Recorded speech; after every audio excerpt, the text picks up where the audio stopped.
بسم الله الرحمن الرحيم، والسلام عليكم ورحمة الله وبركاته. أهلا بكم في يوميات أفكار وأكلات لولو. يا رب تكونوا بخير.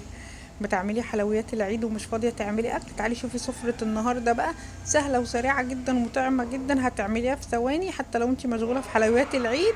خدي فكرة بقى واعملي بكرة، بس قبل ما تدخلي حطي لايك واشتركي في القناة وفعلي الجرس عشان توصلك كل الإشعارات الجديدة. النهاردة عاملين كبدة وصدق، كبدة وصدق اسكندراني. النهاردة اليوم كله اسكندراني في اسكندراني.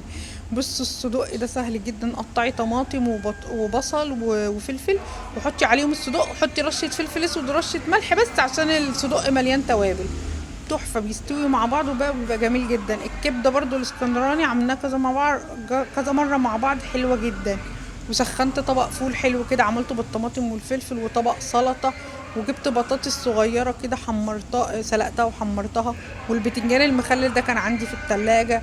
وطلعت عيش بلدي، وكان عندي مخلي البصل كمان. مخلي البصل في التلاجة. وصوبيا بقى. وبصوا أكلة تحفة والله العظيم، وسهلة وسريعة عشان أنا مشغولة اليومين دول. سلام عليكم.